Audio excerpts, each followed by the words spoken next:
Hello everyone, good morning. I hope आप सभी बहुत अच्छे होंगे। और जो नेक्स्ट एग्जाम होने वाला है एसबीआई क्लर्क का मेंस एग्जाम, जो कि फरवरी में 3rd या 4th वीक में होगा, तो उसके लिए आप प्रिपरेशन शुरू कर चुके होंगे। मैं अपनी बात करूं, मेरा प्रीलिम का एग्ज़ाम 6 तारीख को 3rd शिफ्ट में हो गया है, जहां पे मेरे अटेम्प्ट है 92। मैं ज़्यादा डिटेल में उसकी बात नहीं करूंगा, ऊपर ऊपर से बता देता हूं, क्योंकि मैंने ऑलरेडी बहुत सारे सेल्फ गिवन एनालिसिस यूट्यूब पे देख लिए जो मेरे ही शिफ्ट के थे, तो उसमें टाइम वेस्ट नहीं करते हैं। मेरे इंग्लिश में अटेम्प्ट रहे 29, क्वांट में मेरे अटेम्प्ट है 29, और जो रीजनिंग है वहाँ पे मेरे अटेम्प्ट आई थिंक 34 या 35 है। ठीक है, तो आई गेस प्रीलिम के एग्ज़ाम का रिजल्ट हो जाना चाहिए क्लियर।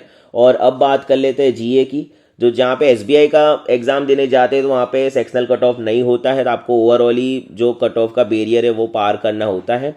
तो जीए सेक्शन और इंग्लिश लैंग्वेज का सेक्शन बहुत इंपॉर्टेंट हो जाता है, जो आपको इसी साल जॉब दिलवा देगा। ठीक है, तो इस 30 से 35 दिन है आई गेस हमारे पास जीए को अच्छे से प्रिपेयर करने के लिए। तो इन 35 दिनों में मेरा क्या स्ट्रेटेजी रहेगा वो मैं आज आपके साथ शेयर करूंगा। आप चाहे तो ये सेम स्ट्रेटेजी फॉलो कर सकते हैं।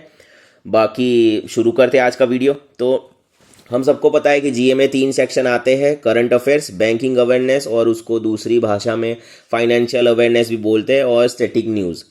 अब स्टैटिक को मैं थोड़ा अवॉइड करना चाहूँगा, क्योंकि स्टैटिक का जो इम्पोर्टेंट पार्ट्स है जो ऑलरेडी करंट अफेयर्स में इंक्लूड हो ही जाता है, और स्टैटिक में से आई गेस 2 से 3 क्वेश्चन ही आते हैं, तो वो मैं ज़्यादा प्रिपेयर नहीं करने वाला हूँ। इसके अलावा बैंकिंग अवेयरनेस जो अराउंड 15 मार्क्स का आ जाता है। ठीक है, अगर बहुत अच्छा पेपर निकला है थोड़ा डीप में, तो हो सकता है 12-15 क्वेश्चन बैंकिंग अवेयरनेस के ही देखने को मिल जाते हैं। और बैंकिंग अवेयरनेस की बात पहले कर लेते हैं, तो उसमें कौन से टॉपिक है जो मैं थोड़ा सा पुश करूँगा, जहाँ पे जो मतलब बार बार रिपीट करना पड़ेगा, वो वाले टॉपिक बता देता हूँ। तो एक हो गया बैंकिंग रिलेटेड न्यूज़, जो कि आरबीआई का सर्कुलर हो गया, आरबीआई रिलेटेड इन बाकी आरबीआई एसबीआई रिलेटेड न्यूज़ जो अभी चल रहा है रिसेंटली, और इंटरनेशनल बैंकिंग जो न्यूज़ होते हैं वो। ठीक है, इसके अलावा जो न्यूली एप्स लॉन्च किए हैं गवर्नमेंट ने, पोर्टल लॉन्च किए हैं बोट।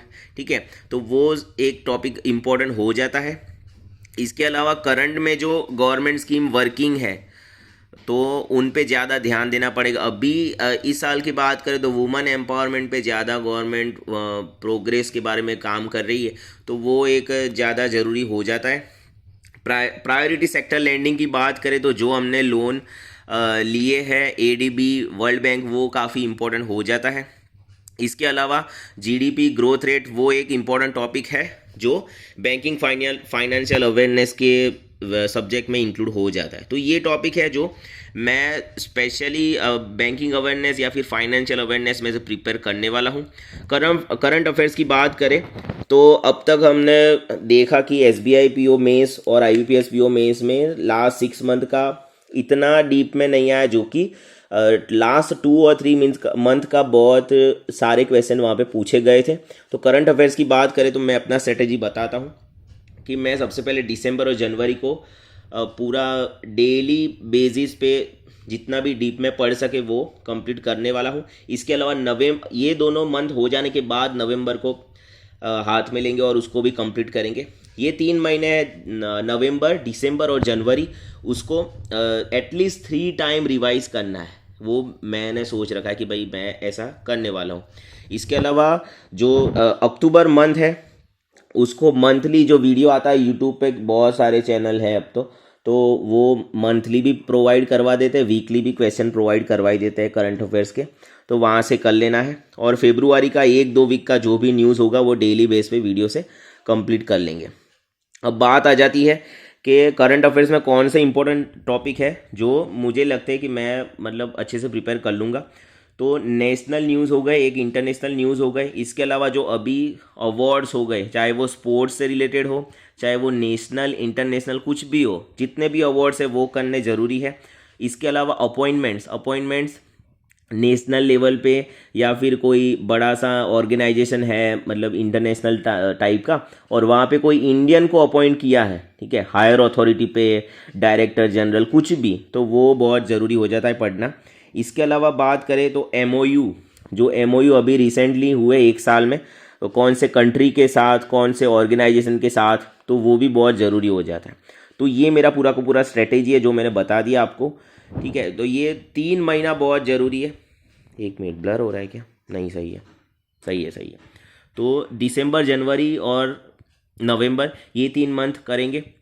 उसके अलावा अक्टूबर और फरवरी को ऊपर ऊपर से कर लेंगे, ठीक है। और अब बात आ जाती है कि भाई PDF से पढ़ना है या वीडियो से पढ़ना है। तो देखो, एक चीज़ मैं बता देता हूँ कि मेरा ऐसा मानना है, मैं अपना बताता हूँ कि मैं PDF ज़्यादा नहीं रिवाइज कर पाता हूँ, ठीक है। बहुत बहुत मैं 1 बार पढ़ लिया, बहुत जोर लगा लिए तो 2 बार पढ़ लिया, बस इनफ है। और इतना मैं ज़्यादा पढ़ाई नहीं कर, मतलब पढ़ के नहीं रिवाइज कर पा रहा हूँ जितना मैं सुन के कर लेता हूँ अच्छे से। अगर कोई टीचर है, कोई सर है, कोई मैम है, अगर वो बार बार बोलते रहते तो मैं वो हेडफोन लगा के सुनता हूँ, तो मतलब वो चीज़ें मेरे दिमाग में बैठ जाती है, ताकि जब क्वेश्चन आता है ना पेपर में, तो सर की आवाज़ या मैम की आवाज़ कानों में ऐसे गूंजती है कि भाई हाँ भाई, ये टॉपिक पे मैम ने, सर ने ये बताया था, ऐसे ऐसे इन्फॉर्मेशन प्रोवाइड करी थी, इसका यही आंसर होगा। तो जो आवाज़ गूंजने वाली बात है ना, वो मुझे मतलब सुन के आ जाती है, रिकॉल हो जाता है। तो मेरा मानना है मैं वीडियो से ज़्यादा करता हूँ रिवाइज और प्रैक्टिस। तो मैं ज़्यादा से ज़्यादा वीडियो से ही मतलब ज़्यादा प्रैक्टिस करने वाला हूँ। इसके अलावा जो PDFs होंगे वो देख लेंगे कहाँ से लेना है। आप कौन से फैकल्टी, कौन से सोर्स को फॉलो कर रहे हैं, कमेंट सेक्शन में ज़रूर बताएं। और आपका प्रीलिम का एग्ज़ाम कैसा रहा? अगर आपका अभी भी 11 तारीख को है तो अच्छी बात है, आप अरिथमेटिक पे ज़्यादा फोकस करिए। कैसलेट DI और अरिथमेटिक हो सकता है दोनों ही आ जाए क्वांट में।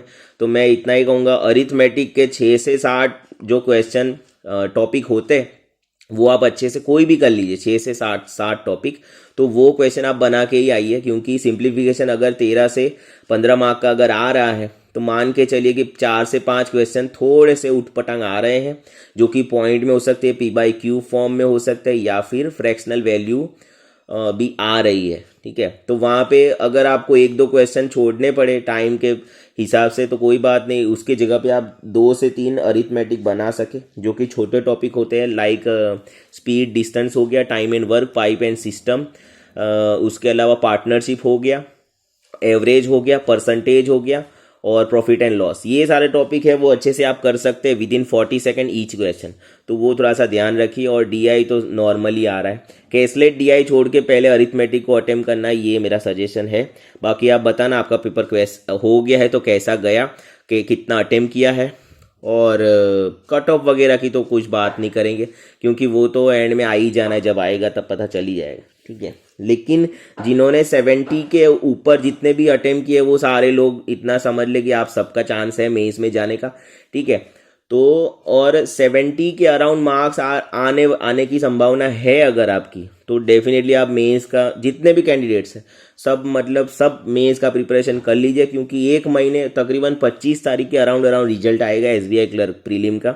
तो उसके बाद हार्डली 3 वीक बचेंगे, तो उस दौरान मतलब बहुत मुश्किल हो जाएगा ये चारों सब्जेक्ट को प्रिपेयर करना, ठीक है।